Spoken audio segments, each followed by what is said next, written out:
सर्वांनी हात जोडायचा आहे.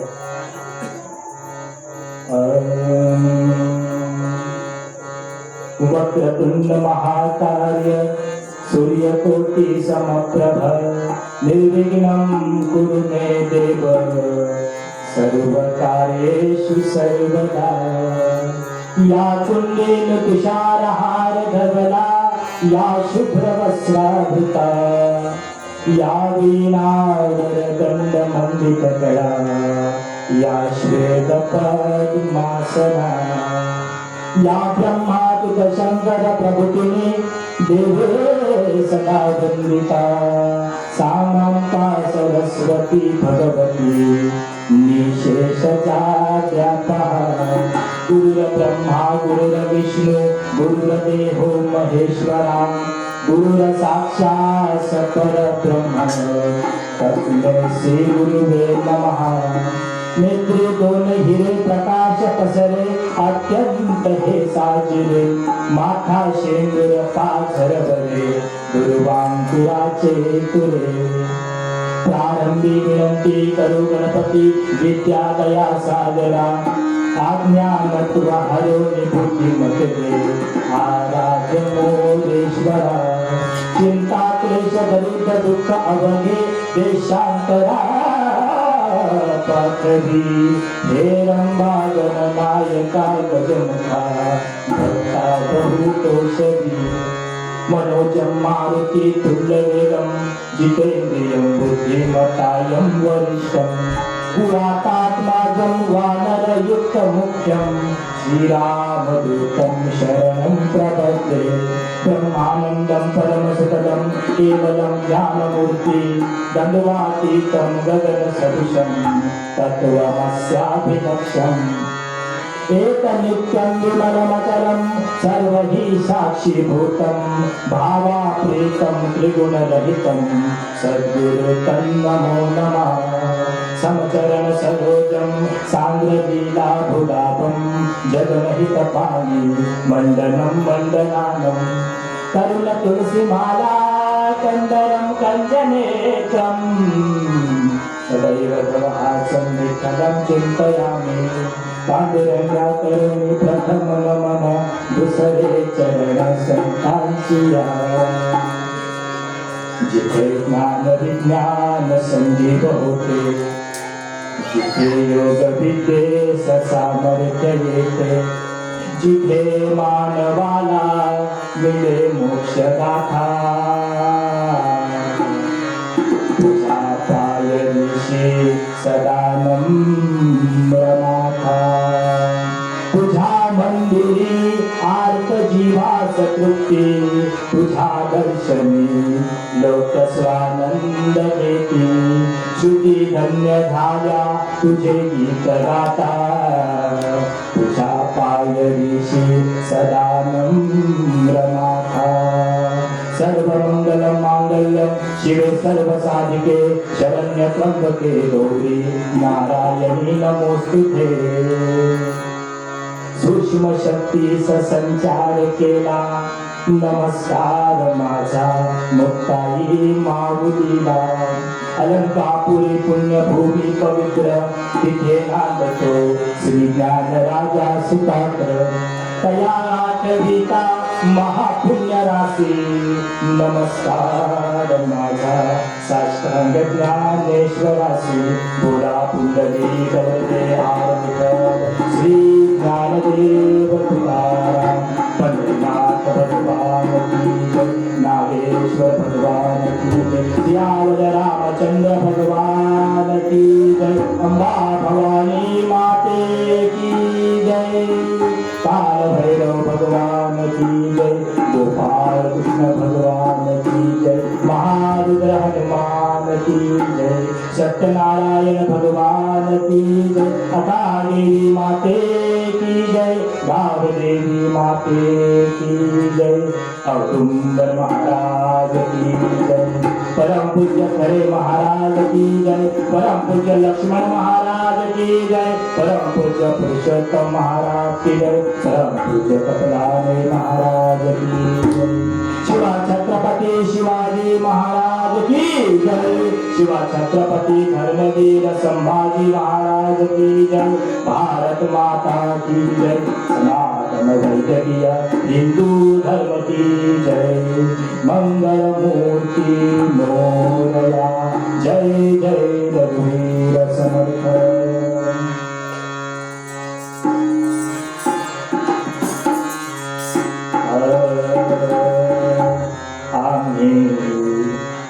पायी करणारदाचे आम्ही, पायी करणारदाचे आम्ही, आम्ही पायी करणारदाचे आम्ही, पायी करणारदाचे तारीख मोक्ष तुझीचे आम्ही, तारीख मोक्ष तुझीचे आम्ही,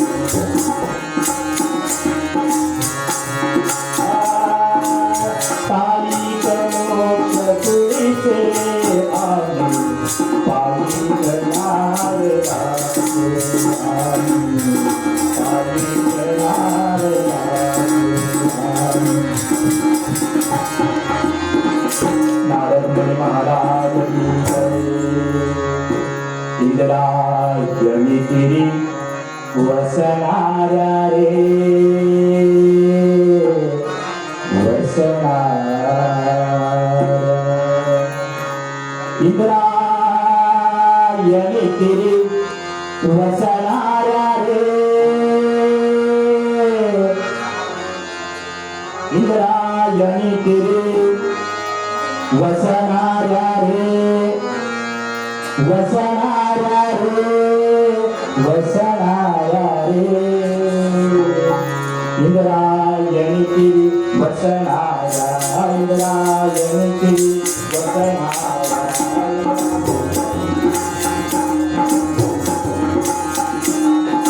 वसनाऱ्या, श्री गणेशा नमना तुझे, गणेशा नमना तुला रे, नमन तुला रे, नमन तुला गणेशा, गणेशा नमन तुला गणेशा।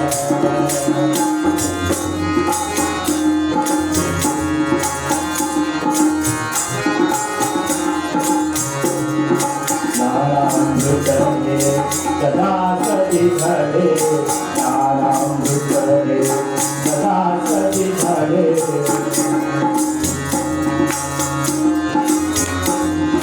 ज्ञानामृत रे सदा सती घडे, समाधीस्थ भो आपण धागे, समाधीस्थ भो आपण धागे, इंद्रायणी तिरी वसनाऱ्या, इंद्रायणी तिरी वसनाऱ्या, श्री गणेशा नमना तुला रे, श्री गणेशा नमना तुला रे, नमन तुला गणेशा, गणेशा नमन तुला गणेशा, गणेशा।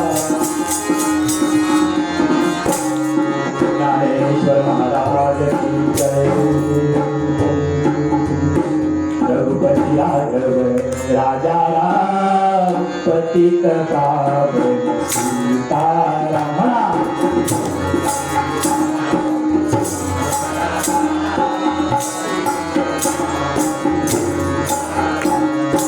रघुपति राघव राजा राम, पतित पावन सीताराम।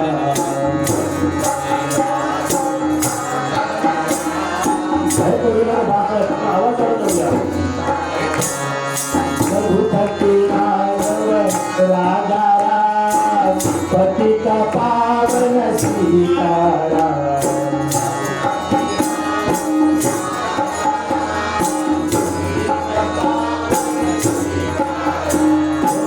रघुपति राघव राजा राम, पतित पावन सीताराम।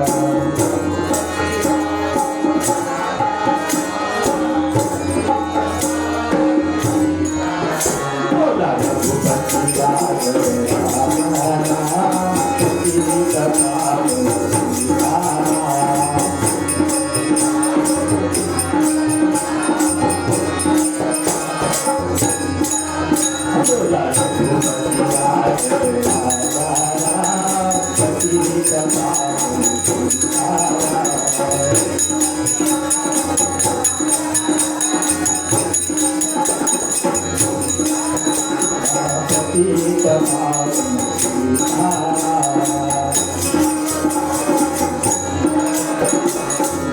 बोला श्याम रामचंद्र भगवान की जय। राम राम राम राम सीताराम सीताराम राम राम राम सीताराम सीताराम राम राम राम राम सीताराम राम राम राम राम सीताराम राम राम सीताराम राम राम राम राम राम सीताराम सीताराम राम राम राम राम राम सीताराम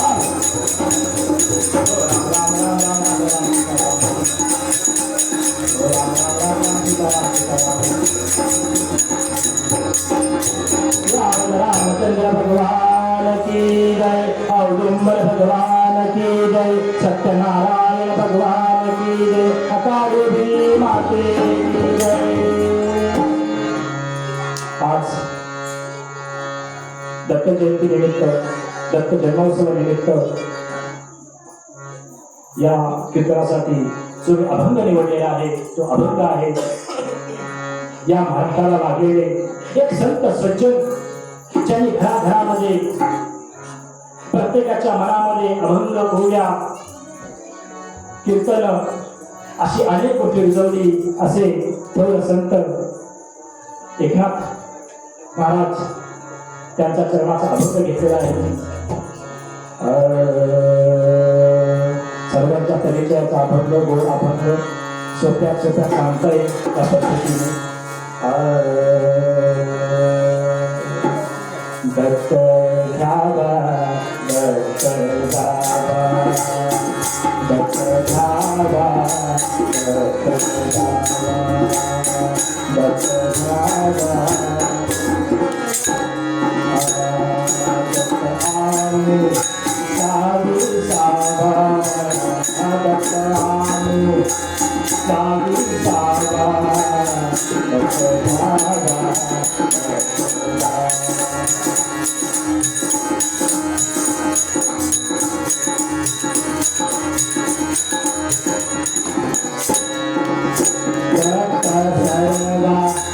भगवती आहे भगवती आहे दत्त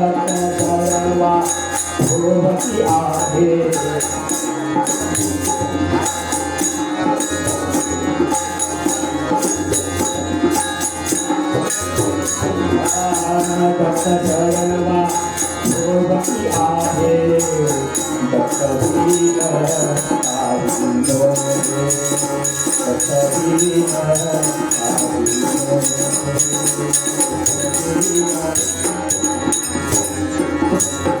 दत्तरूपी लीला वृत्ति दत्तरूपी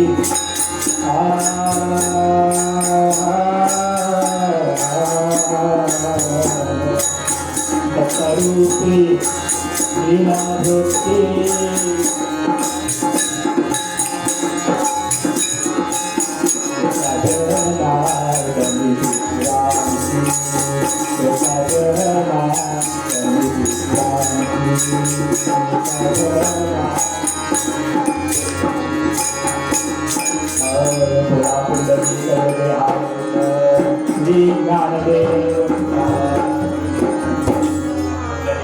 भगवान की जय। औदुंबर भगवान की जय।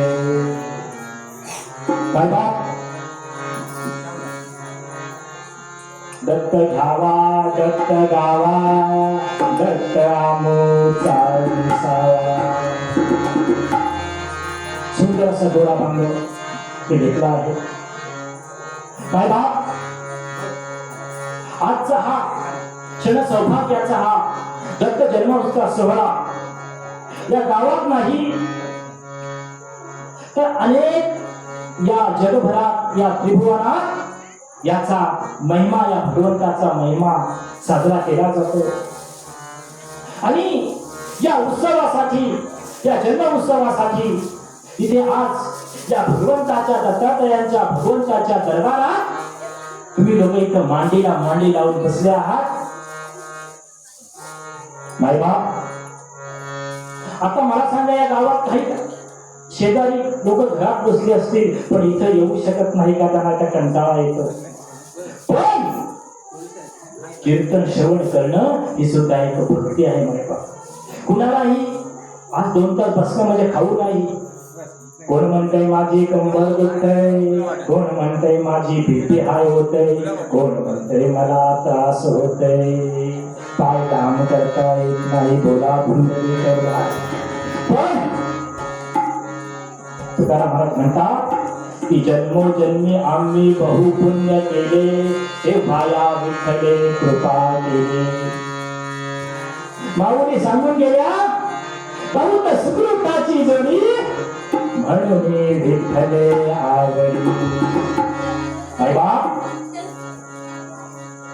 म्हणून तुम्ही आज जेवढी लोक आहात इथे बसले आहात त्या दरबारात भगवंताच्या, हे तुमचं पुण्य आहे. गेल्या जन्मी तुमच्या वाडवडिलांनी काहीतरी चांगलं बीज पेरलं असेल म्हणून तुम्ही लोक आज इथं बसला आहात काय बाप. आणि उपासना अशी ठरू देऊ नका. म्हणून अभंगात महाराजांनी सांगितलंय की दत्त घ्यावा दत्त गावा, दत्त आमचा विसावा.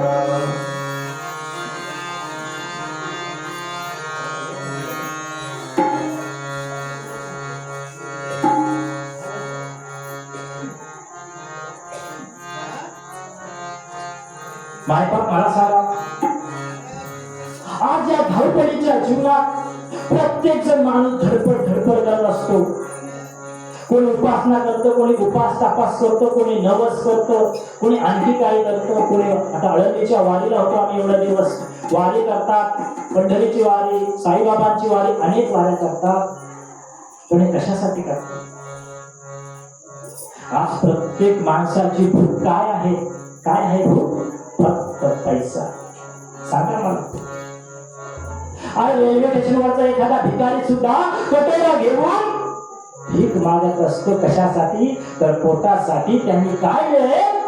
तर जीवनाचा सुख मिळेल. सुखासाठी धडपड चालली मायबाप. आणि सुख मला सांगा, सुख पाहता जवा पडे दुःख पर्वता एवढे. आयुष्यामध्ये आपल्या किती सुख आहे आणि किती दुःख आहे. सुख हा तुमच्या 100%, 80% दुःख आहे आणि 20% फक्त सुख आहे. पण त्या 20%च्या सुखासाठी सुद्धा आज माणूस जीवाची खालगड करतोय. हो, जीवाची खालगड करतोय. आपलं एक सुंदर गीत, भावगीत माहिती असेल, मी माझ्या कीर्तनामध्ये भावगीत टाकतो. एक धागा सुखाचा, 100 धागे दुःखाचे. एक धागा सुखाचा, 100 धागे दुःखाचे. जर तारी हे वस्त्र मानसा तुझी आयुष्याचे. एक धागा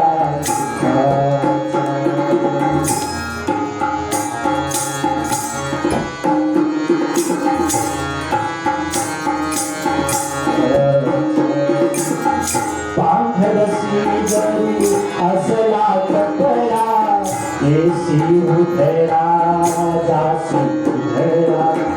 पांढरसी जरी असला कपडा, एसी उधळा जासी उधळा.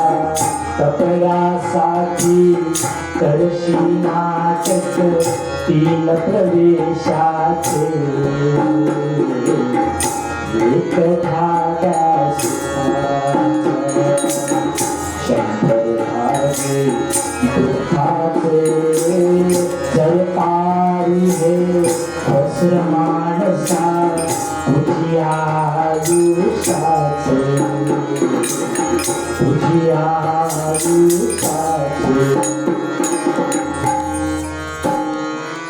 माय बाप, एक धागा सुखाचा पण 100 धागे दुःखाचे. पण त्या एक धाग्यासाठी आपला आयुष्य आपण पणाला लावतो. आयुष्य पणाला लावतो. हेच उघडा दासी उघडा. येताना सुद्धा उघडत जायचं आहे, जाताना सुद्धा उघडत जायचं आहे. आया है सो जाएगा राजा रंग फकीर, आया है सो जाएगा राजा रंग फकीर। कोई सिंहासन चढ़े कोई चढ़े जंजीर। पण मायबाप मला सांगा, पण आजकालच्या या समाजाने सुखाची व्याख्या पूर्ण बदलून टाकली। कोणाला असं वाटतंय मला पुढे मुलं बाला आहेत म्हणून मी श्रीमंत आहे, तर कुणाला वाटते माझ्याकडे पैसा आहे, बंगला आहे, प्रॉपर्टी आहे म्हणून मी श्रीमंत आहे, कुणाला वाटते मला पेन्शन आहे, घरदार आहे, भाडे येतात म्हणून मी श्रीमंत आहे, कोणाला वाटतं मान प्रतिष्ठा आहे म्हणून श्रीमंत आहे। पण मला सांगा, त्या प्रत्येकाला विचारा तुम्ही श्रीमंत आहात का? इथं बसलेल्या कोणी पण सांगा की महाराज मी सर्व गोष्टीने श्रीमंत आहे। नाही हो, तुम्ही मनाने गरीब आहात। काही ना काही प्रत्येकाला अडचण आहे मायबाप, पण तुम्ही सुखी आहात का हा प्रश्न माझ्या सीतेमाईला तुलसीदासांनी नाशिकच्या पंचवटीमध्ये विचारला। अगं सीते, हे सीते तू सुखी आहेस का ग? तू सुखी आहेस? सीतामाई म्हणाली, महाराज अयोध्यामध्ये मी जेवढं सुखी होती ना त्याच्या 1000 पटीनं मी आज इथे सुखी आहे। ती सुखी होती का रे? काय त्या पंचवटीमध्ये होतं? दगडाची उशी आणि काय होतं? अरे माणसाचं आयुष्य कधी बदलेल सांगू शकत नाही। प्रभू रामचंद्रांना आता गादी तयार होती आणि रात्री समजलं बाळा तुला वनवासी जायचं आहे 14 वर्षाचा।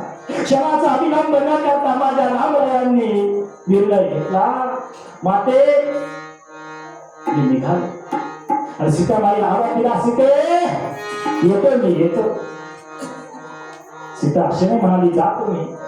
तिकडून आवाज आला, निरोप कसला माझा घेता, निरोप कसला माझा घेता, जेथे राघव तेथे सीता, जेथे राघव तेथे सीता। महाराज मी तर खूप सुखी आहे, पण का सुखी आहेस? कारण अयोध्यामध्ये मला माझ्या रामरायांचे चरण कधीतरी दिसत होते, पण आज इथे हे चरण माझ्या डोळ्यासमोर हलतच नाही। मग या चरणामध्ये काय आहे एवढं? तेव्हा सीतामाईने सांगितलं, या जानकीच्या जीवनाचा विसावा म्हणजे रामचरण आहेत। अभंगात सांगितलंय, दत्त घ्यावा दत्त गावा दत्त आमोचा विसावा। पुढे काय सांगितलंय? दत्त सर्वा भोवती आहे, दत्त विना काही नाही। दत्त सर्वभूती आहे, कुठे नाही। अरे प्रल्हादाला तुझ्या बापाने विचारलं, तुझा नारायण कुठे आहे? सांगितलं, माझा नारायण कणाकणामध्ये आहे, क्षणाक्षणामध्ये आहे, प्रत्येक वस्तूमध्ये माझा नारायण आहे। कशामध्ये? या खांबामध्ये आहे का रे? हो आहे खांबामध्ये। बघ चल, चला फोडा। गदा उचलला आणि तो खांब फोडला। खांबातून माझे विष्णूने अवतार घेतले, नरसिंहाचा अवतार आला। कशामध्ये नाही भगवान? भगवंत हे सर्वभोवती आहेत। आपण म्हणतो नेहमी, ज्या ज्या ठिकाणी मन जाय माझे त्या त्या ठिकाणी निज रूप तुझे, मी ठेवितो मस्तक ज्या ठिकाणी ते तुझे सद्गुरु पाय दोन्ही। जय जय वीर समर्थ। मग सर्वभूती आहेत हे ब्रह्मा विष्णू आणि महेश। दत्त म्हणजे कोण? ब्रह्मा विष्णू आणि महेश। मग आता ब्रह्मा विष्णू महेश यांची उत्पत्ती झाली कुठून, हा मोठा प्रश्न आहे. नाही बा,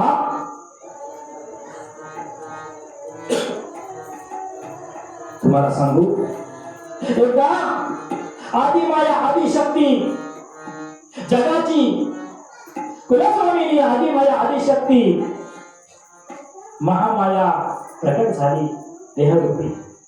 तेव्हा तिने ब्रह्मदेवांना, विष्णुदेवांना आणि महादेवांना बोलवलं आणि सांगितलं, हे बघा ब्रह्माजी, हे बघा ब्रह्माजी, तुम्हाला मी एक काम देतो. म्हटलं काय? तुम्ही या सृष्टीची, या पृथ्वी निर्माण करण्याचं काम करायचं.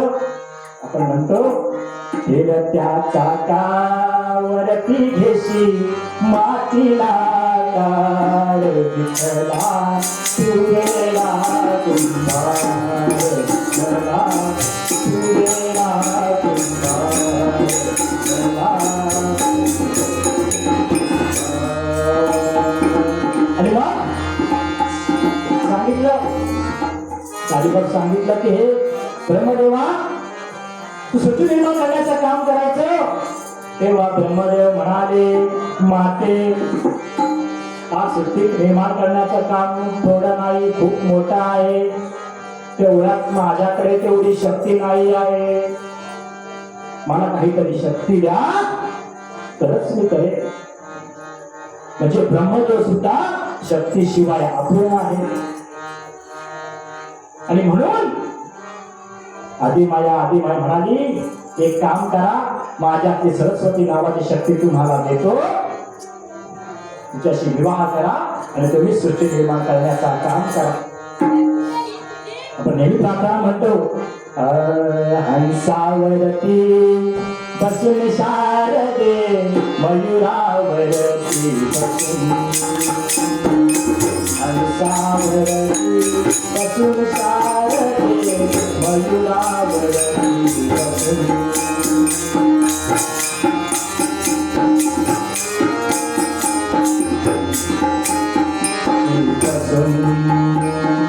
आणि मग ब्रह्मदेव सृष्टी निर्माण करण्याचं काम करायला लागले. आणि मग विष्णूकडे गेली, विष्णूजी तुम्ही पालन पोषण करण्याचं काम करा. विष्णू म्हणाले, आज एवढ्या जगाचं पालन पोषण करायचं, कपडे लत्ते बघायचे, धनसंपत्ती बघायची, मालमत्ता बघायची, एवढं मला कसं होणार? तुम्ही ब्रह्मदेवाला शक्ती दिली, माझ्याकडे ही शक्ती नाही, मला सुद्धा शक्ती हवी.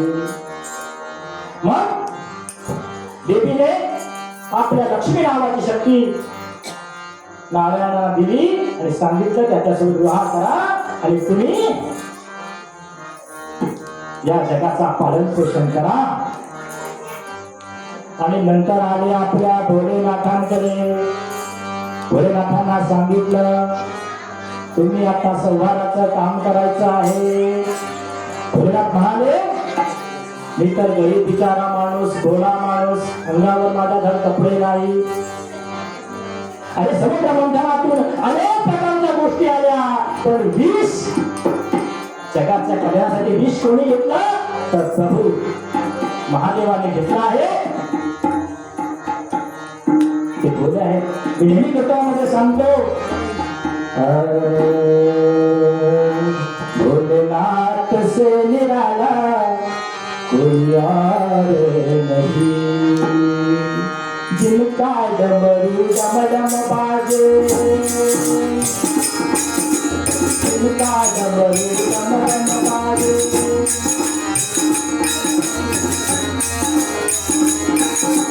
जिनका डमरू डम डम बाजे, अगम निगम का भेद खोले,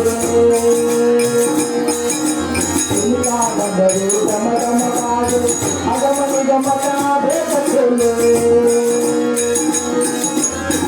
डमरू बजाने वाला कौन है,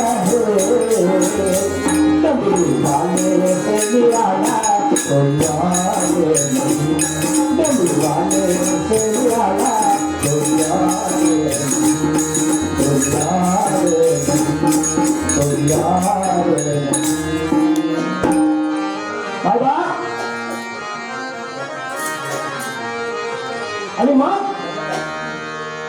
संभाराचं काम करायला ते तयार नाही, कारण माझ्याकडे शक्ती नाही.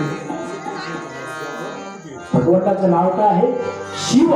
काय नाव आहे? शिव. पण शिवामध्ये जर वेदांती काढले तर त्याचा अर्थ काय होईल? शव. शव म्हणजे मेलेला माणूस, मड. आणि वेदांती दिली की त्याचा काय होतं? शिव. आणि ती वेदांती म्हणजे माता पार्वती. आणि त्या महाकाली ती पार्वती अवताराची, पार्वतीचं शक्ती नावाची ती भगवंताला दिली आणि सांगितलं तुम्ही संहाराचं काम करा. काय करा? संहाराचं काम करा. आणि मग तिन्ही देव आपापल्या परीने काम करू लागले. आणि मग हे तिन्ही ब्रह्मा विष्णू महेश जे एक देहामध्ये आले ते म्हणजे दत्त भगवान. पण मला सांगा, जर तुम्ही दत्त भगवंताची जर उपासना केली तर आपोआप तीन देवांची उपासना झाली. तुम्हाला काहीच कमी पडणार नाही. दत्त भगवंत हे असे अवतार आहेत की ज्यांना आपण भगवंत ही म्हणून पूजा करतो आणि गुरु म्हणून ही पूजा केली जाते. असं एकच भगवंत आहे ते दत्त भगवंत. पुढे अभंगामध्ये सांगितलंय दत्त रूपी लीन वृत्ती एका जनार्दनी विश्रांती. दत्त रूपी लीन वृत्ती एका जनार्दनी विश्रांती. बाबा मला सांगा, प्रत्येक अवतार हा कशा ना कशासाठी दैत्याला मारण्यासाठी झाला आहे. प्रभू रामचंद्रांचा अवतार रावणाला मारण्यासाठी झाला आहे. भगवान गोपाळ कृष्णांचा अवतार संसार मारण्यासाठी झाला आहे. मला सांगितलं नरसिंहाचा अवतार हिरण्यकश्यपाला मारण्यासाठी झाले. असे अनेक अवतार कुठल्या ना कुठल्या दैत्याला मारण्यासाठी झाले. पण माझ्या भगवंताचा अवतार हा या कलियुगातल्या प्रत्येक माणसाच्या देहातल्या अहंकाराचा दैत्य मारण्यासाठी झालाय. मीपणाचा दैत्य मारण्यासाठी झालाय.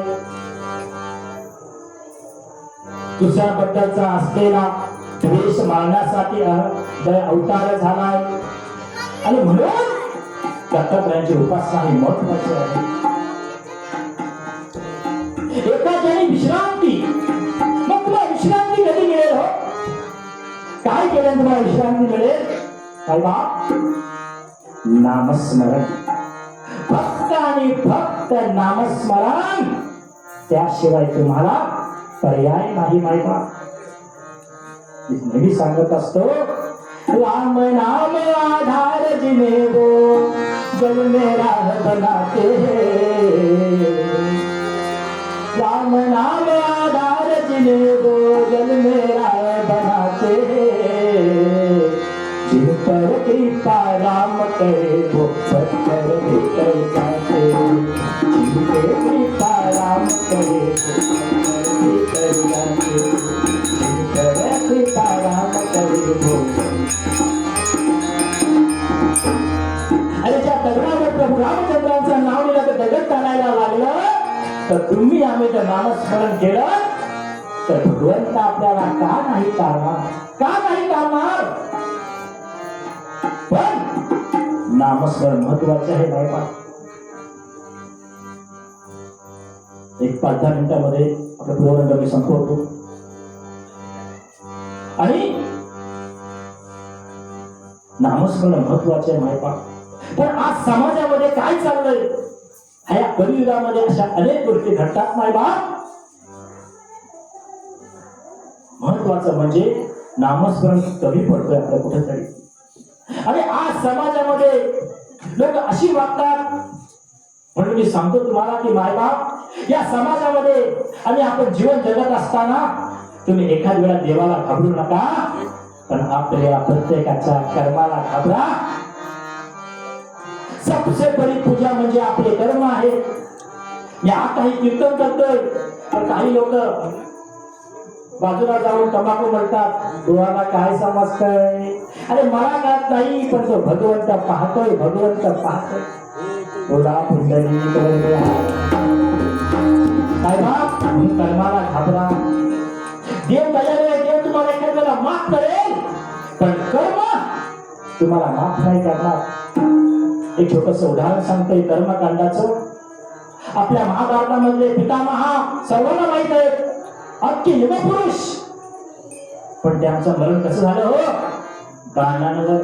अरे जागा नव्हती, या देहावर जागा नव्हती, प्रत्येक देहाला बाण टोपलं होतं. त्याला इच्छा होती, मला इच्छा मरण सर्वांना माहित आहे. ते बाणावर कित्येक वर्ष राहिले असते हो, पण जोपर्यंत ते म्हणत नाही भगवंता मला आता मरण दे, तोपर्यंत मरण येणार नाही. तर ते बोलतात मला मरण हवंय, पण फक्त एकदा देवाला मला प्रश्न विचारायचा आहे, तो विचारला तर मी माझं प्राण सोडून देईल. हे कृष्ण भगवंता. मग कृष्ण भगवंत 5 पांडवांसोबत आले. पितामहा नमस्कार. देवा तुला एक प्रश्न विचारायचा मला. म्हटलं काय? देव मला सांग. अरे आयुष्यात मी कधी पापच काय केलंय देवा? देवा आयुष्यात कधी पापच नाही केलंय हो, मला एवढी शिक्षा का? एवढी मोठी मला शिक्षा का दिली तुम्ही? भगवंत म्हणाले पितामहा सांगतो ऐका. पितामहा तुम्ही जेव्हा हातात करून ना तेव्हा रथातून जात होतात. मध्ये एक सरगा आला, त्या सरगाला आपल्या बाणातून तुम्ही मारलं आणि एका बापलीच्या झाडावर सोडून दिलं, आणि तो सरगा त्या बापलीच्या काट्यांवर तडफडून मरून गेला, आणि त्याची शिक्षा ही तुम्हाला मिळाली. आणि म्हणून सांगतो बायका, कर्म हे महत्वाचे आहे. प्रत्येकाला वाटतं मी नाही असं केलं, पण भगवंत पाहतोय. म्हणून मनातली ही आपली प्रत्येकाची जबाबवृत्ती. समोरच्याला बोलणं, समोरच्याला शिव्या देणं, समोरच्याला कधी देखणं हे भगवंत शिकवतात. आणि या कीर्तनातून तुम्ही हे शिका माहिती. आज आपला मनुष्य देह आहे, ज्याप्रमाणे अंग्रेज हातात कापला कावळा सापडावा, त्याप्रमाणे आपला हा नरदेह आपल्याला सापडलेला मायबा. म्हणून या सोन्याची संधी आहे, या संधीचं सोनं करा मायबा. जीवन जगत असताना प्रत्येक गोष्ट बारकाईने राहा. आज काय चाललंय? आज बांगलादेशला म्हणे हिंदू लोकांना मारतात. आपल्या भारतामध्ये असं होईल, हे कधी चालू होईल? अरे धर्मासाठी माझा शिवशंभू राजा प्राण, त्याची काय अवस्था झाली माझ्या शंभू राजाची. कोणत्या कुत्र्यासारखा त्याला मारला हो, पण त्यांनी धर्म नाही बदलला. आणि म्हणून प्रत्येकाने धर्माची सेवा करा, आई वडिलांची सेवा करा, गायीची सेवा करा. अरे आई वडिलांची सेवा तर महत्वाची आहे. देव म्हणते माझी नको करू बाबा, पण तुझ्या आई वडिलांची सेवा कर. देव पाहण्यास गेलो पंढरपुरात, आणि मला नाही ठावरी ठोबा घरात. म्हणून आई वडिलांची सेवा ही महत्वाची सेवा आहे मायबा. तरच देव तुमच्यावर खुश होईल. पुन्हा एकदा सांगतो मायबा, पूर्वला सांगताना की आपला हा नरदेह आहे, त्या नरदेहाचं चांगलं वापर करा, चांगलं जीवन जगा. हा समाज व्यसन आणि फॅशन या 2 गोष्टी बिघडलेला आहे मायबा. घरातल्या मुलांना, घरातल्या छोट्या मुलींना संस्कार करा, नाहीतर एक दिवस तुमचं असं येईल ना तुम्ही विचारही करू शकत नाही. आपण फक्त खातो पितो जगतो, माणूस घडून जातो, पण या समाजात आल्यानंतर मेल्यानंतर निदान लोक रडले नाही, पण चांगले तरी बोलले पाहिजे. इतकं चांगलं जगा. माझे महाराज गेले, आता महाराष्ट्र रडला, मुलं रडली, बायका रडल्या, आई रडली, सगळी रडली, घोडे हाती रडले. पण माझा राजा जेव्हा गेला ना, त्या जितेमध्ये जिवंत जगत्या वाघ्या नावाच्या त्या कुत्र्याने उडी टाकली. काय माझ्या राजाचं जगणं असेल रे, काय माझ्या राजाचं जगणं असेल. आठवण येते मना मनाला भगवान दिसल्यावर. अरे जात पात ना धर्म मानला जगला माणुसकीवर. पुन्हा जन्म घ्या हो पुन्हा जन्म घ्या शिवभक्तांच्या हृदयावर. माझ्या राजाचं नाव गाजते गे तुझ्याच्या जगण्यावर. माझ्या राजाचं नाव गाजते तुझ्याच्या जगण्यावर. छत्रपती शिवाजी महाराज की जय. म्हणून प्रत्येक गोष्टी करत असताना नामस्मरण हे महत्वाचे आहे. म्हणून मूळ अभंगात महाराज सांगतात दत्त गावा दत्त गावा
भगवान की औडुंबर भगवान की जय.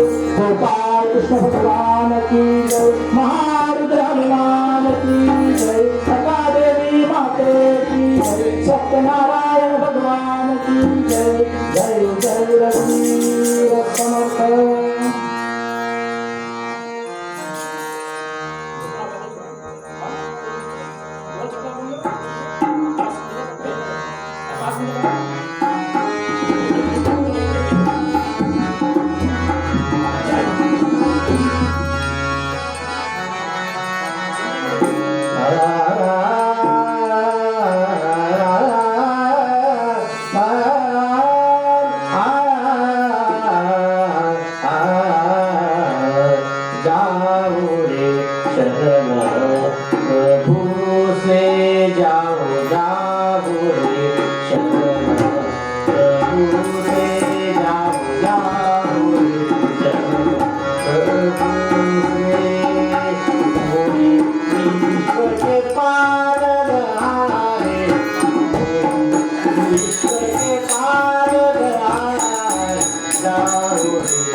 Ayodhya, Nagari.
थोडं बोलायला सांगितलं कारण पहिला कीर्तन दोघीवर कीर्तन करून आले कीर्तन दुसरा कीर्तन माझा लागला होता काय वाटतं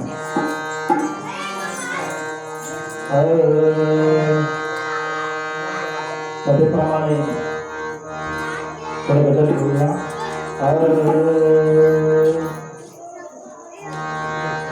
श्रीराम जय राम जय जय राम राम जय राम जय जय राम राम जय राम जय जय राम राम श्री राम जय राम जय जय राम राम श्री राम जय राम जय जय राम राम जय राम जय जय राम श्री राम जय राम जय जय राम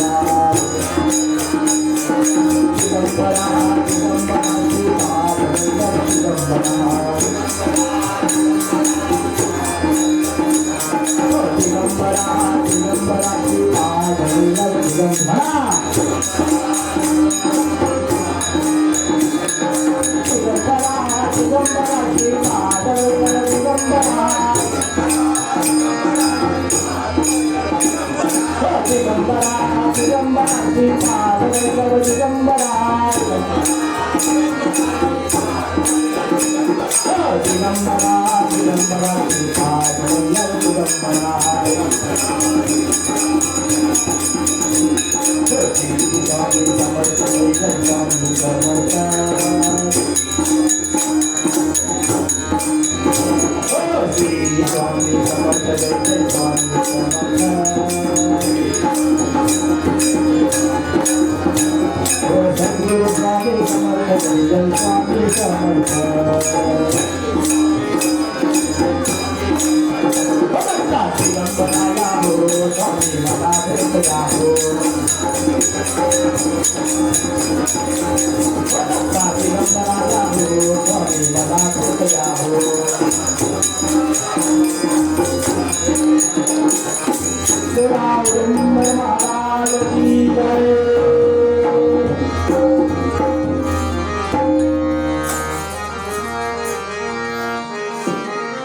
पुन्हा एकदा आलेल्या सर्व छोटे वर्गाचे भाविक भक्तांचे या दत्त स्वामी समोर त्यांना भंत आयुष्याला ईश्वरचरणी प्रार्थना आहे. आज इथे आला हे क्षण सौभाग्याचा दिवस, ज्या क्षणाची आपण वाट पाहतो, आवाज नको, ज्या क्षण सौभाग्याची आपण वाट पाहतो ते भगवंताचे, या भगवंताचा जन्म सोहळा पाहण्यासाठी आज आपण इथे आला आहात. आणि पुन्हा एकदा आता आपण ते चरित्राकडे वळायचं आहे. कर्दम आणि विभूती यांना 9 कन्या होत्या आणि त्या 9 कन्यांपैकी एक कन्या म्हणजे सत अनसुया माता. सत अनसुया, काही म्हणतात अनुसया,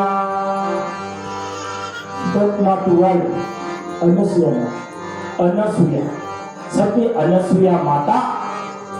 आणि ब्रह्मदेवाच्या निद्रापासून त्यांचा जन्म झाला ते अत्रेय ऋषी. अत्रेय म्हणजे रजतम आणि सत्व, शांत बसा, रजतम आणि सत्व या 3 गुणांच्या पेक्षा अधिक असणारे असे अत्रेय. मग सत अनसुया माता आणि अत्रेय यांचा विवाह झालं आणि ब्रह्मदेवाने सांगितलं, अत्रेया, या सृष्टी निर्माण करण्याचं काम तुम्हाला दोघांना करायचं आहे. मग सृष्टी निर्माण करण्याचं काम तुम्हाला दोघांना करायचं आहे. मग तुम्ही वृक्ष पर्वतावर जा आणि तिथे भगवंताची आराधना करा. दोघे वृक्ष पर्वतावर गेली आणि भगवंताची आराधना केली कित्येक वर्ष. ओम नमः शिवाय, ओम नमः शिवाय, ओम नमः शिवाय. जेवण आहे ना, भूक लागली नाही ना.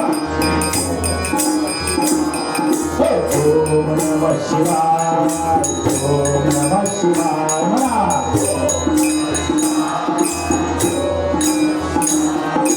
ओम नमः शिवाय, ओम नमः शिवाय, ओम नमः शिवाय, ओम नमः शिवाय, ओम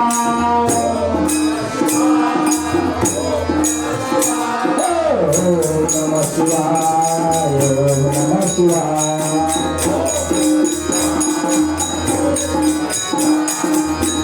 नमः शिवाय, ओम नमः शिवाय.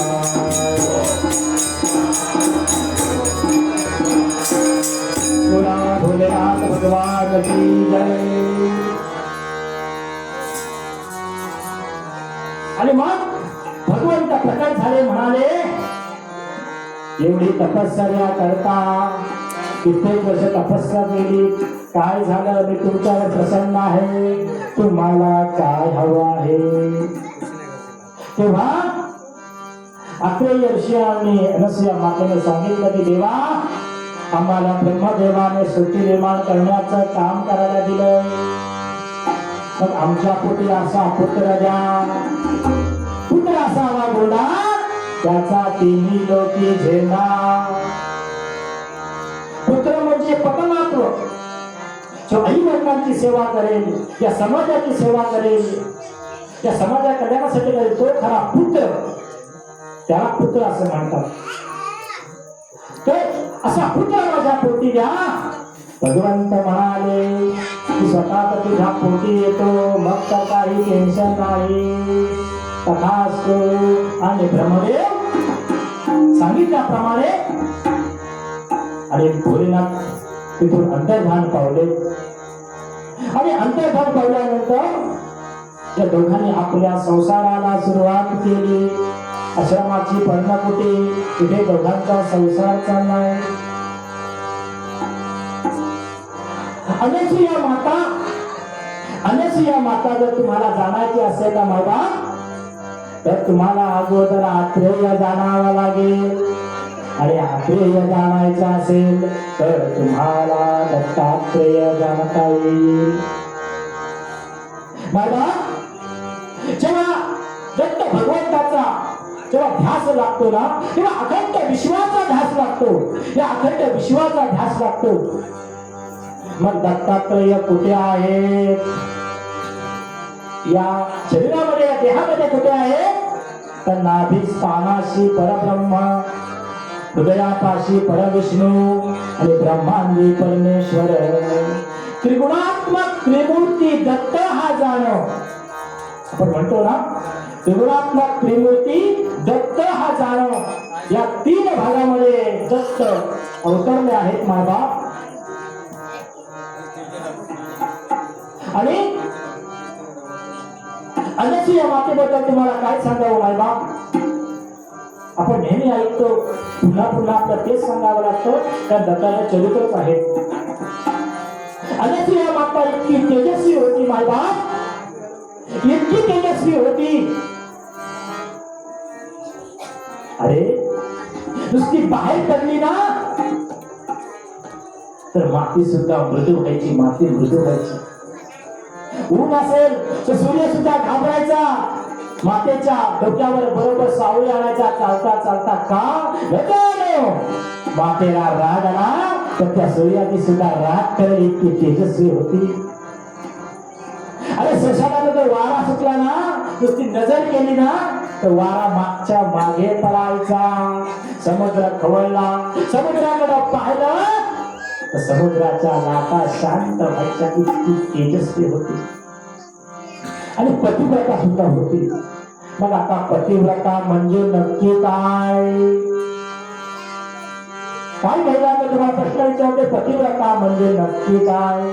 की आपल्या नवऱ्याची ती पत्नी सेवा करतो, प्रत्येक गोष्ट ऐकतो, ती आहे पतिव्रता. नाहीतर आम्हीच आंघोळीला पाणी नेतो, बायको म्हणते कपडे लावा, कुंडली कवडे हार. तुमचं नाही सांगत, मी आमच्या गावातलं सांगतोय. आता तर आवाजावर राहिलं बाजूला. अरे योगेश कधी आलास? अरे रमेश येताना चायनीज घेऊन ये. अरे ते कर, अरे हे कर, असं करतात. असं मग पतिव्रता म्हणजे काय? तिची पत्नी आपल्या नवऱ्याच्या बाहेर नाही, प्रत्येक गोष्ट नवऱ्याच्या ऐकते. तर आपल्या नवऱ्याला जर कारल्याची भाजी आवडली नाही आणि ही कारल्याची भाजी केली, नवरा काय करेल? जेवेल का?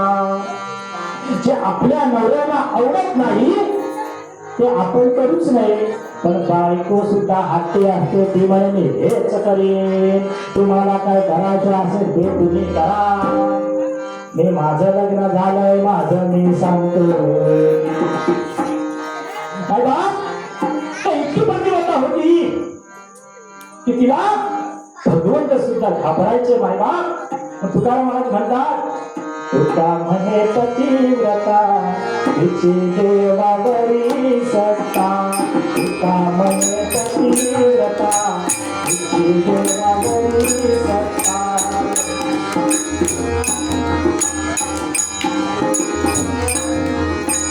तुका म्हणे पतिव्रता तिची देवावरी सत्ता. तुका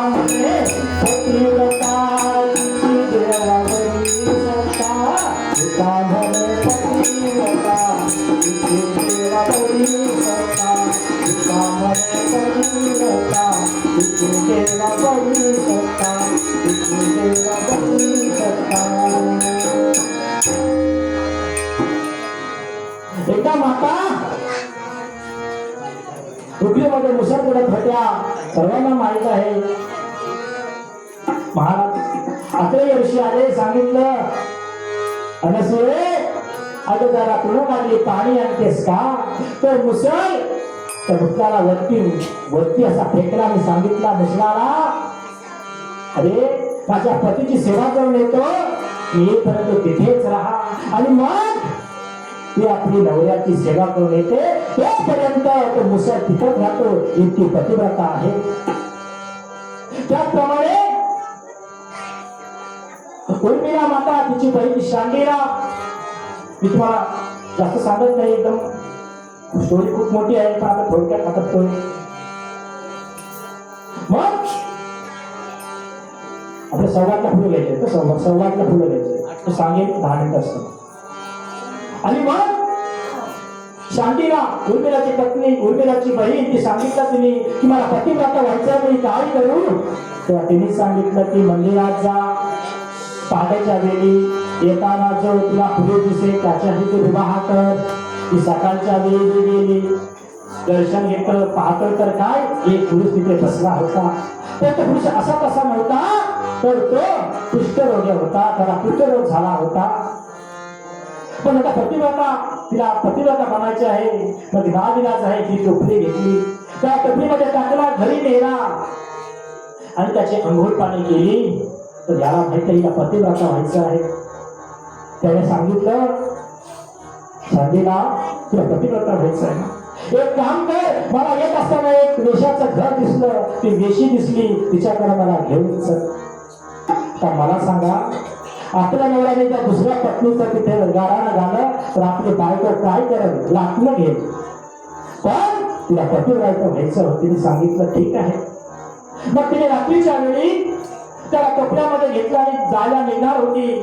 पण तिने विचार केला ती कशी काय मानेल, म्हणून तिने काय केलं, तिने रात्रीच्या वेळी तिच्या घरी जायची, तिच्या घराच्या अशा अंगणामध्ये अंगण झाडायची, पाणी शिकवायची, रांगोळी करायची, निघून जायची. अशी कंटिन्यू 7-8 दिवस करायची. ती वेशीने विचार केला, अरे मी तर वेशी, माझ्या अंगणावर एवढं सडा रांगोळी कोण काढतोय? मग एक दिवशी रात्री ती गॅलरीत बसली, कोण येते म्हणून पाहायला. कधी शांडीला आली, तिचा हात पकडला, सांगितलं, अगं बाई मी तर वेशी आहे, तू हे असं काय करतोस? तेव्हा तिने सगळे हकीकत सांगितले, तुम्ही वेशी आहात, पण मला पतिव्रता व्हायचं आहे, तर माझ्या नवऱ्याचं तुमच्यावर मन गेलं, पण तो कुठं द्यायचं तुम्ही करू शकत नाही, म्हणून मी हे करतोय, जेणेकरून तुम्हाला त्याचं तुम्ही करत हे मला हो बोलावं. तर तिला सुद्धा वाईट वाटलं. ती म्हणाली ठीक आहे, जा तुझ्या नवऱ्याला घेऊन ये. तिला आनंद वाटला. ती घरी गेली, त्याची अंघोळ पाणी केली आणि मग कपड्यामध्ये टाकली आणि त्या कपडा घेऊन ती येत होती, जात होती. आणि जात असता असता रात्रीच्या वेळी ते ऋषी होते, ते तिथे बसले होते, तपस्याला बसले होते.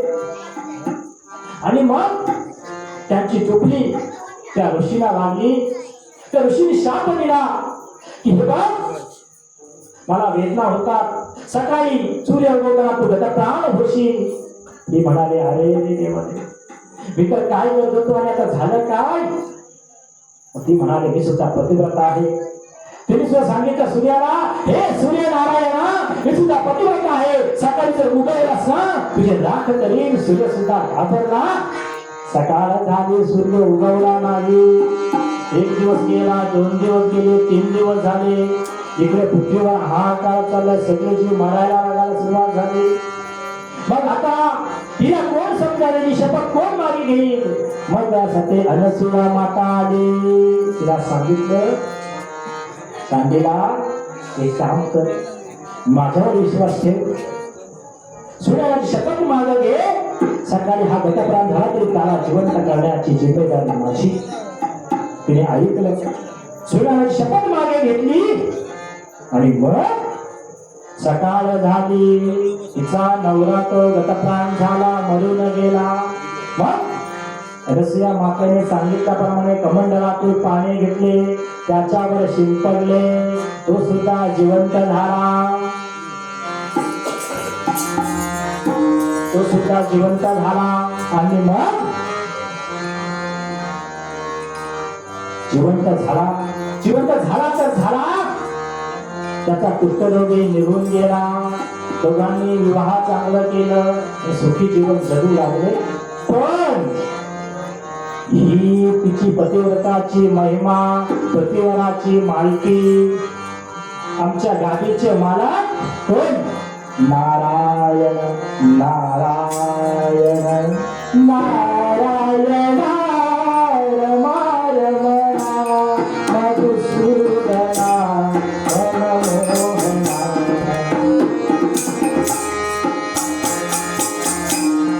नारायण रमा रमणा मधुसूदना मनमोहना करुणाघना.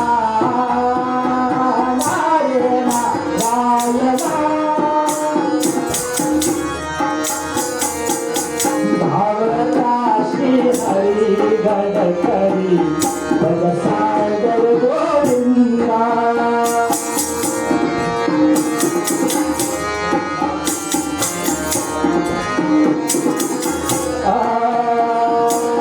धावता श्री हरी गडकरी सागर गोविंदा.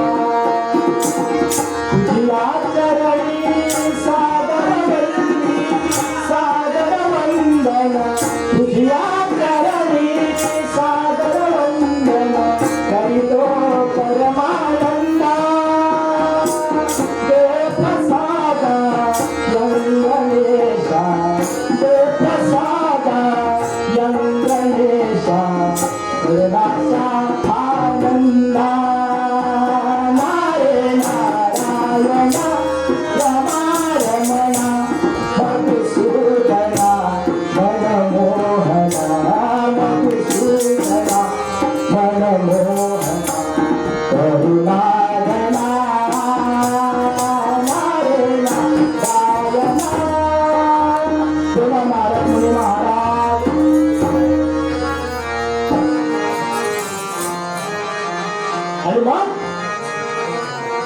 नारद मुनी महाराज. आणि मग नारद मुनी महाराज वैकुंठामध्ये गेले. वैकुंठामध्ये गेले तर तिथे नारायण नव्हते, तिथे लक्ष्मी माता होती. लक्ष्मी माता म्हणाली, नारद मुनी नमस्कार, आज कसं काय तुम्ही इकडे येणं केलं? सांगितलं माते काही नाही, असं मला ते सांगायचं होतं, पण आता भगवंत नाही, राहू दे. नाही नाही मी आहे ना, सांगा काय झालं? नाही नको नको नको. भगवान नारदांना सांगायचं होतं, पण मुद्दामून आपलं नाही नको नको. अहो सांगा म्हणाले ना, काय झालं? अहो काही नाही हो, या पृथ्वी तळावर एक अशी पतिव्रता माता आहे, अक्षरशः मेलेली माणसं जिवंत करते असा तिचा महिमा आहे. लोक तिला पतिव्रता असे समजतात, म्हणजे आहेच ती. अरे अक्षरशः 3 देवांना आपल्या जोडीमध्ये पयाजवळ ठेवी इतकी पतिव्रता आहे. म्हटलं काय म्हणता? हो हो हो बरं ठीक आहे. नारद मुनी अंतर्धान पावले. नारायण नारायण त्यांचं काम झालं. आणि मग लक्ष्मी मातेने लगेच फोन लावला. तिथे सत्ययुगात ब्रह्मदेवाला फोन लावला, म्हणजे ब्रह्मदेवांच्या पत्नीला सरस्वती मातेला. अहो ऐकलं का? म्हटलं काय? अहो आपल्यापेक्षा पतिव्रता त्या भूलोकावर म्हणे अनसूया माता कोण आहे? आपल्यापेक्षा पतिव्रता. त्यांचा अहंकार जागा झाला, त्यांचा मीपणा जागा झाला. आणि मग कैलासात फोन लावला पार्वती मातेला. तिला सुद्धा तेच सांगितलं. तिला भूतलावर, या भूतलावर अशी एक पतिव्रता आहे. आपल्यापेक्षा पतिव्रता कोण आहे? या पृथ्वीवर या जगावर आपण फक्त तीनच पतिव्रता, तर अशी पतिव्रता कोण आहे? मग आता यांची आपण सत्व परीक्षा घ्यायची. म्हणून प्रत्येक आपापल्या नवऱ्याला सांगितलं. प्रथम लक्ष्मी माता नारायणाला म्हणाली, अहो ऐकलं का? नारदमुनी आले होते. त्यांना समजलं यांनी काहीतरी गाडीकुटी केली. काय झालं? अहो त्या भूतलावर म्हणे पतिव्रता आहे, ती आमच्यापेक्षा पतिव्रता आहे. तुम्ही काम करा, तिची परीक्षा घ्या. भगवंत म्हणाले अशी परीक्षा घ्यायची नसते. नाही का? मग मी तुमच्याशी आजपासून बोलणार नाही. अगं आई नाही, मी नाही जा, मी नाही बोलणार तुमच्याशी. अगं आई तर नाही. बायकोला राग आल्यावर नवऱ्यांची अवस्था काय असते सर्वांना माहीत आहे. अहो सांगा या वेळीला माझ्या घरधनीला कशासाठी गेली हो माहेरपणाला. सांगा या वेळीला. प्रत्येकाने आपापले गावाने मानले देवाजवळ की तुम्ही जायचं, तुझी सत्व परीक्षा घ्यायची, मगच आम्ही बोलणार. आता देवांचं काय चालेल काही चाललं नाही, तर आपलं सुद्धा काय चालणार? देव म्हणतो ठीक आहे. देवांना समजलं यांचा अहंकार जागा झालाय, यांचा अहंकार जागा झालाय, मीपणा जागा झालाय, तो आता उतरवावा लागेल. पण भगवंताने काय केलं? तिघांनीही साधूचा वेश घेतला, पृथ्वी तलावर आले आणि तिथं कुठे शोधत शोधत फिरतात.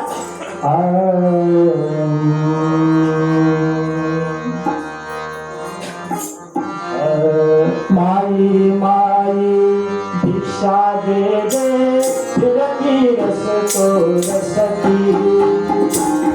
माई माई भिक्षा दे दे फिरती रसतो रसती.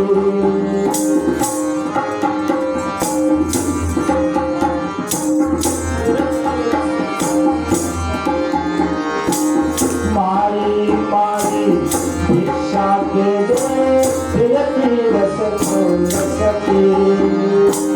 अत्री ऋषींचा आश्रम पाहता, अत्री ऋषींचा आश्रम पाहता तांबले रामा साधूजी राजा राम कहो. आणि मग ते आश्रमाची दिसलं आणि त्या आश्रमामध्ये सुगंध दरवळलेला वास पाहिला आणि समजलं की हीच अनस्या मातेची आश्रम असेल. आश्रमामध्ये पाऊल टाकताच समोर पाहता तर अचंबित काय, सिंह आणि गाय डोक्यावर डोकं ठेवून बसले. मुंगूस आणि साप असं मुंगूस आणि साप जवळच्या जवळ बसलेत. मांजराने उंदीर खेळतोय. अरे हे काय आहे? एकमेकांचे शत्रू आणि जवळ बसले. इकडे मुलं बाळं खेळतात आश्रमामध्ये, फुलं पानं सुंदर असं वातावरण. मग तिघांनी त्या दरवाजाजवळ गेले आणि ऐकत आवाज दिला, माई भिक्षा मध्ये, माई भिक्षा मध्ये, माई भिक्षा मध्ये. अनसुया माता धावत धावत परत आली. शिदा येऊन आली. शिदा देतोय तेवढा ते म्हणाले, माते आम्हाला शिदा नको ग, आम्हाला खूप भूक लागली, आम्हाला जेवण मार. म्हटलं ठीक आहे आतमध्ये या. तिघांना 3 पाट टाकले. 3 पाटांवर तिघजण बसले आणि मग ती म्हटलं तुम्ही थांबा, मी आता स्वयंपाक बनवतो. स्वयंपाक बनवायला गेली पण त्यावेळी सांगितलं की माते चला 1 मिनिट थांब, तुमच्यासोबत बोलायचं आहे. म्हटलं काय आहे? त्याला शांतता म्हणून त्यांना सांगितलं माते आम्हाला जेवण हवे, पण एक अट आहे. म्हटलं काय अट आहे? आम्हाला जेवण नग्न अवस्थेमध्ये पाहिजे. काय जेवण आणि नग्न अवस्थेमध्ये देत असाल की नाही? आता आम्ही तर निघून चाललो. म्हटलं नका नका नका, बसा बसा. तिची सगळी अगोदर द्विधा अवस्था झाली, स्वयंपाक मध्ये गेली, हात जोडले आणि आपल्या स्वामींना सांगितलं. स्वामी तपश्चर्यात होते, पण ते मनाने स्वामींशी बोलत होते. हा वेळी सांगितले की स्वामी, ही काय अवस्था झाली? साधू आले तर आले, त्याला जेवण हवे, पण लग्न अवस्थेने कसं काय देणार? ऋषींना माहित होत. त्यांनी सांगितलं, एक काम कर, काळजी करू नकोस, जेवण बनव, पण जेवण वाजण्याच्या अगोदर त्या कमळातलं पाणी त्यांच्यावर तिघांवर शिंपड आणि मग त्यांना जेवण वाढ. म्हटलं ठीक आहे. जेवण सर्व झालं आणि मग आम्ही सांगतो नाही नको, आता तिथून थोडा उशीर झाला, थोडा उशीर होणारच ना. आणि मग जेवण झालं आणि मग तिने कमंडलूला पाणी घेतलं आणि गेली आणि तिघांच्या अंगावर पाणी शिंपडलं आणि तिन्ही बाळे झाले. दत्त दिगंबर दैवत माझे, दत्त दिगंबर दैवत माझे, दत्त दिगंबर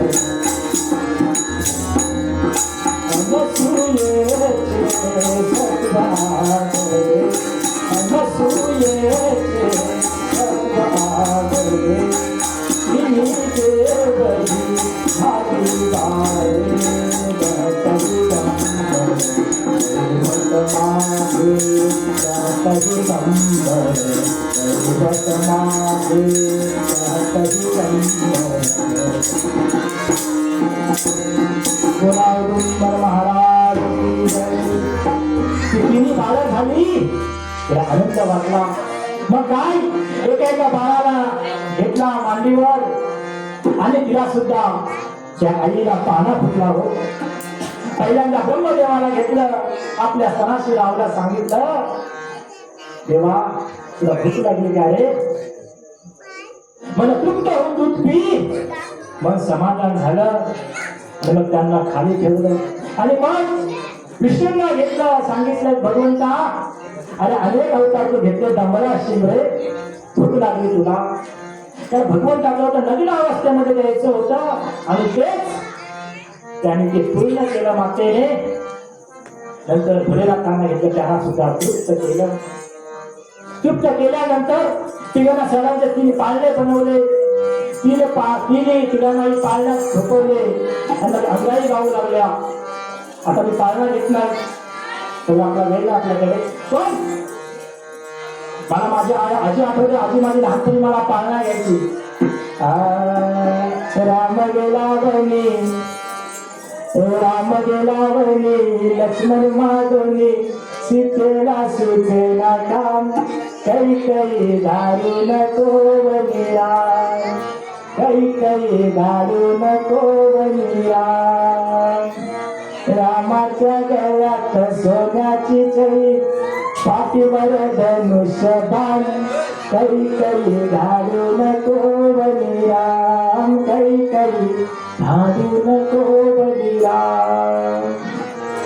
आणि मग असं त्यांना खेळवत्या का आखिरीशी आले आणि पाहतात तर काय, अग कोठली तिघी बाळे, तू मला सांग रे आले, अग कोठली तिघी बाळे, मला सांग रे आले, सांगना सांगना सांगना. तिघी बाळे कोण आहे? ती बाळा आपल्याकडे कशी मिळाली? कोण आहे?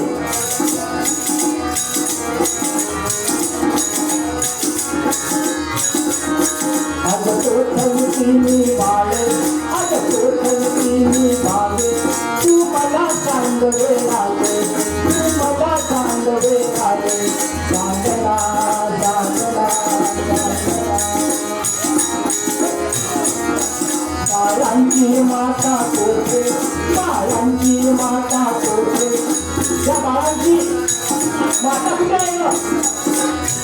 आपलं काही मुलं नाही. बाळांची माता कोठे, बाळांची माता कोठे. तू मला सांग रे लाले, तू मला सांग रे लाले. सांगला सांगला सांगला.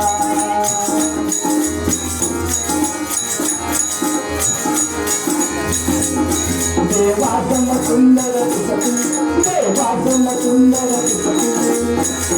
आता पुढे बघा. देवासम सुंदर दिसती. अरे या तीन बाळांच्या चेहऱ्यावर इतका तेज, प्रखर तेज. ही बाळं सर्वसामान्य नाही हो.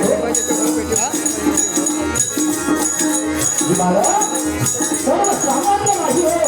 बाळ कोणाचे आहे? देवासम सुंदर दिसते, देवासम सुंदर दिसते. मला उमगत नाही बाळ, मला उमगत नाही बाळ. सागरा सागरा सागरा. आणि मग हे तीन बाळ कोणाचे आहेत माहित नाही. आणि मग तिघांना खेळू लागले. आणि इकडे नारद मुनी वर गेले. नारद मुनींनी सांगितलं अगं तुम्ही तुमचा मीपणा, तुमचा अहंकार केलात आणि भगवंतांना तुम्ही खाली परीक्षा घ्यायला सांगितलं त्या मातेची. त्या मातेने तुमच्या बाळांना, तुमच्या देवांना ती बाळ केली जाता. तेव्हा ती तिन्ही माते खाली आल्या आणि पाहतात तर माता म्हणाली कोण आपण? मी सरस्वती, लक्ष्मी आणि पार्वती. काय तुमचं काम आहे? हे तीन जे बाळ आहेत ना, हे आमचे तीन देव आहेत. हो का? घ्या तुम्ही. हो घेतो. सर्वप्रथम लक्ष्मी माता गेली, धावत धावत गेली. त्या पायाला हात लावतोय, पुन्हा हात मागे घेतला. अरे तिन्ही बाळ तर सेम आहे. चुकून दुसऱ्याला हात लागला तर माझ्या पतिव्रतेला डाग लागेल. पार्वती म्हणाली असं कसं ओळखत? हा मी येतो. ती सुद्धा धावत गेली, ती सुद्धा हात घातला, ती सुद्धा मागे आली. अरे खरंच ओळखत नाही. आणि मग त्या तिन्ही माता जसे मातेजवळ गेल्या सांगितलं की माते आम्ही चुकलो हो, आम्ही चुकलो. माते आम्ही चुकलो. आमचा अहंकार जागा झाला, आमचा मीपणा जागा झाला. आम्हाला आमचे पतिदेव परत दे, आम्हाला आमचे पतिदेव परत दे. माते आम्ही चुकलो. तुझी ही परीक्षा घेण्यासाठी आम्ही देवाला खाली पाठवलं, पण खरंच आमची चूक झाली. आम्हाला चूक तुझ्याशिवाय या जगामध्ये पतिव्रता कोणी नाही. माते तुला आम्ही शरण आलो. तेव्हा आपल्या ऋषी म्हणाले ठीक आहे. अतिशयने तो पाणी घेतला आणि पाणी शिंपडला. तीन देव आपापल्या देवीच्या बाजूला उभा राहिले. आणि मग आता ते म्हणते आम्ही निघालो. तेव्हा आपले ऋषी आणि माता रडायला लागल्या. म्हणाले तुम्ही तीन बाळेच्या आलात, आम्हाला आनंद दिला, तर तुम्ही आता चाललात, माझी पर्यटन रिकामी राहील. प्रत्येकाने वचन दिला की माते मी तुझ्या पोटी जन्माला येणार. माते मी तुझ्या पोटी जन्माला येणार. माते मी तुझ्या पोटी जन्माला येणार. आणि ते अंतर्धान पावले. आणि काही दिवसांनी गर्भवती झाली. रसिया माता गर्भवती झाली. आणि गर्भवती माता झाल्यानंतर पहिला पुत्र झाला दुर्वास, शंकरांचा अवतार. दुसरा पुत्र झाला दत्त, महाविष्णूंचा अवतार. आणि तिसरा झाला चंद्रमा, ब्रह्मांचा अवतार. चंद्रमाने लग्न केलं, त्यांच्या 27 पत्नी. चंद्रमा म्हणजे चंद्र आणि 27 पत्नी म्हणजे ते 27 ग्रह. आणि दोन्ही ब्रह्मचारी झाले. आता दोन्ही आपापल्या घरी आपापल्या ठिकाणी जायला निघाले. पण पुन्हा आचार्य ऋषी आणि माता म्हणाल्या तुम्ही आता तिघ चाललात, मग आता ही पहिलं कुणी पुन्हा रिकामी राहणार. सर्वांनी उभं राहायचं. सर्वांनी उभं राहू नका.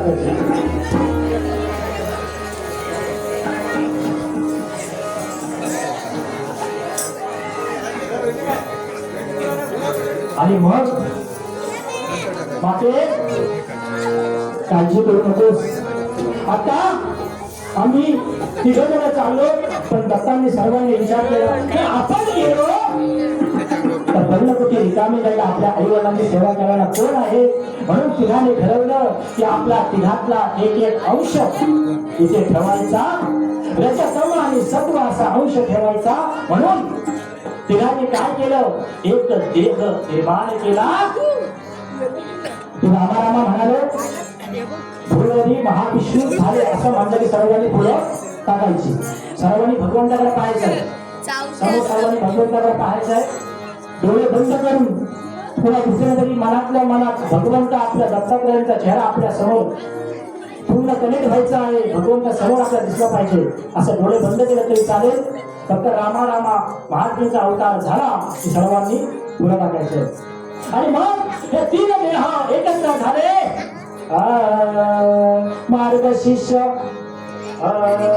मार्गशीर्ष मासी पौर्णिमेला सकल चराचर जन हो सुखी झाले. कलिकला उद्धरला दत्तरूपी महाविष्णू अवतार झाला. सगळा झाला. राम राम हरे हरे राम राम राम राम सीतापते राम राम राम राम सीतापते राम राम राम सीतापते राम राम राम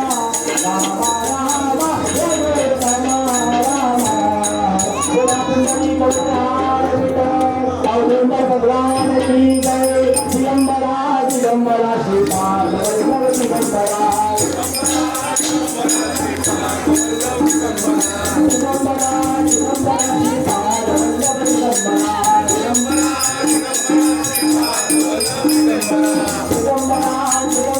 श्रीपाद दिगंबरा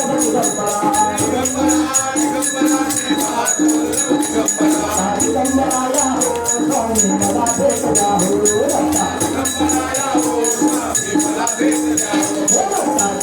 दिगंबराया हो स्वामी मला भेट द्या हो. दिगंबराया हो स्वामी मला भेट द्या हो. दिगंबराया हो स्वामी मला भेट द्या हो. दिगंबराया हो दिगंबराया हो स्वामी मला भेट द्या हो. दिगंबराया हो स्वामी मला भेट द्या हो. दिगंबराया हो स्वामी मला भेट द्या हो. स्वामी मला भेट द्या हो. बोला डुंगर भगवान की जय.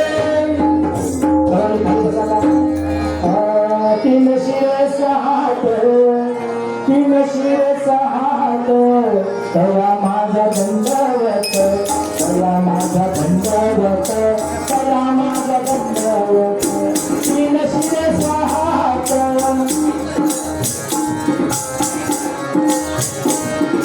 तीन शिर सहात तया माझा दंडवत तया माझा दंडवत तया माझा दंडवत तया माझा दंडवत तया माझा दंडवत.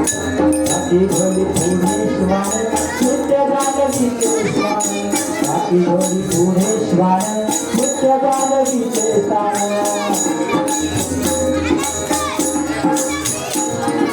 बाकी भोली भुवनेश्वर नित्य गानवीचे स्थान.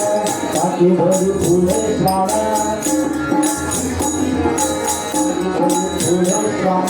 नित्य गानवीचे स्थान.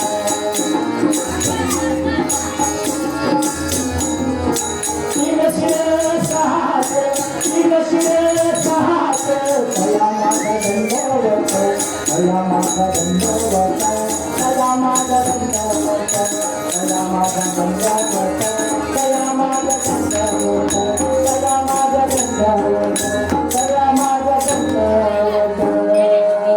बोला डुंगर भगवान की जय.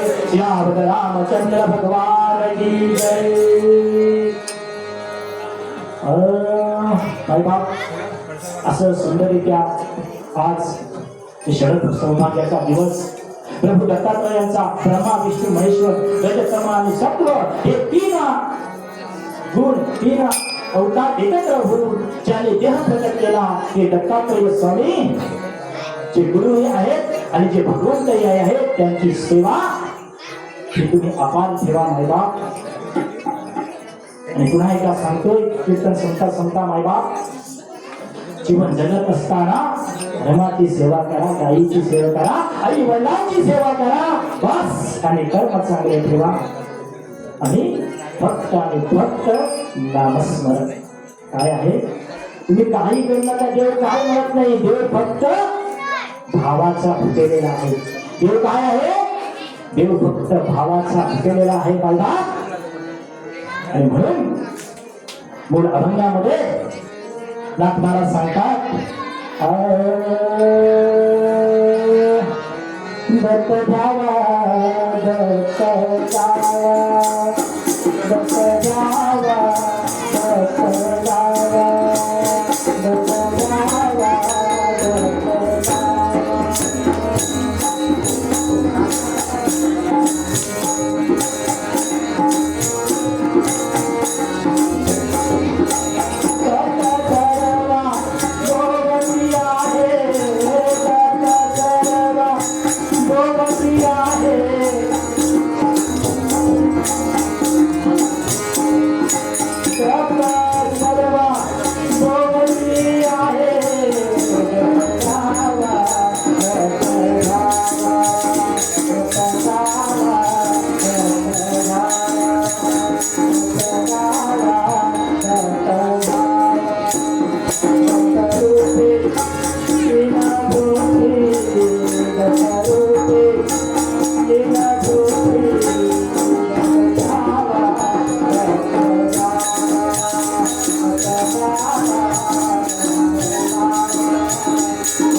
देवा तुझ्या विसरण भावा